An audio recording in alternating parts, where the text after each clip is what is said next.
How's it going, you outlaw legends? I'm Red Nitrate, and welcome to the official Rockstar release date and reveal for the GTA Trilogy, which is of course the definitive edition remastered versions of Grand Theft Auto 3, Vice City and San Andreas. I was made aware of the breaking news when Rockstar released a tweet a few hours ago, which stated that the GTA Trilogy Remaster will be being digitally released on November 11th this year, with physical copies of the game to be released on December 7th. At this point I realised that there had been an official trailer released as well. Now, unfortunately I'm not in a position to show you that, as YouTube gets all kinds of funny about it, but I'll certainly link it in the expanded description below. However, I will be able to share some select screens from the trailer which will be coming up very shortly.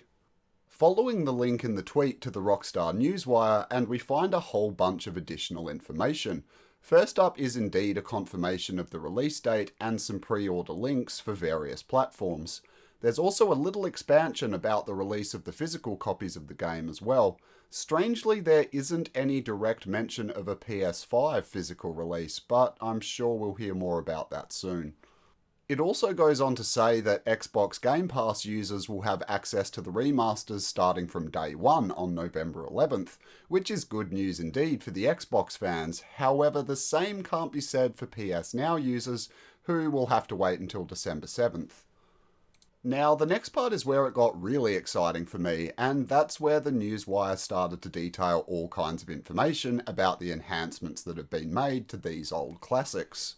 It states that there have been lighting and environmental upgrades, high-resolution textures with increased draw distances, and thankfully, it also looks like they're going to be upgrading some of the game mechanics as well, because it's also saying that they've added GTA 5 style controls and targeting. On top of that, it also goes on to say that the shooting and aiming mechanics have been modernised, along with the weapon and radio wheels, mini-map improvements, and even a bunch of new achievements, trophies, and so on. All of that info is absolutely huge. These are some of my favourite games of all time, but the mechanics could often be quite frustrating to say the least. And the thought of having some of those aspects modernised and enhanced has me super hyped. I simply can't wait to get on this. And for those of you who are wanting some more information on graphical improvements, well, luckily Rockstar has us covered there as well. It details that they've rebuilt the entire game's lighting systems with upgraded shadows, weather, and reflections. And then pretty much enhancements across the board, including to buildings, weapons, roads, and interiors. All of that sounds great in theory, but how does the game actually look? Well, fortunately, when viewing the trailer, we're also provided with some before and after screenshots. First up, we've got GTA 3, and I'll just take this moment to quickly thank Rockstar Universe for putting these images together. True legend of a fan site right there. But as you can see, there is a vast improvement to draw distance, lighting, and just about everything. It looks absolutely epic. This game meant a whole lot to me as a kid, and to see it looking this good makes me so happy. Next up is the comparison shots for Vice City, and just check this out.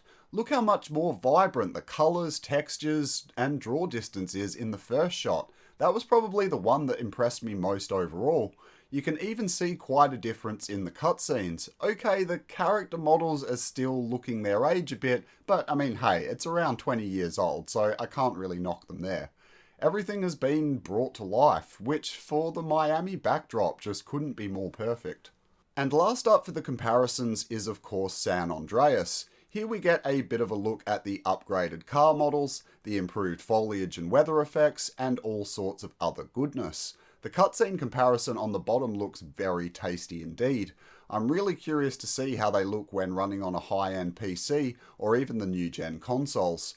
San Andreas was my favourite GTA game for the longest time, and to be seeing it looking like this is just epic. And for any PC users out there who are wondering about the specs, well, the Newswire has fortunately posted those as well, and have listed both the usual minimum and recommended specifications that you're going to need. Just give the video a pause if you want to check them out in more detail. So, I mean, that's more or less it in terms of information we received from Rockstar today. In summary, I was surprisingly impressed with how all of the games are looking. I'm not going to lie and say I wasn't hyped for the trilogy because, well, I have been, but I guess I was trying to keep those expectations grounded at the same time. Obviously, we haven't actually received the games yet, so we can't tell for sure how they're truly going to look come release day. But at this stage, things are looking quite promising if you ask me. If the comparison screenshots and trailer are anything to go by, I'd say we could be having a fun and eventful end to 2021. But that's my opinions on the matter anyway. What do you all think? Make sure you let me know in the comments down below. I'm really curious to hear what the community's feeling on this one. With that being said, we'll be finishing up the video there. If you did find it useful though, please hit the like button. And if you're new around here, definitely think about subscribing as well. I plan on covering as much GTA Trilogy related content as I possibly can, and I'd love to have you join me on the journey.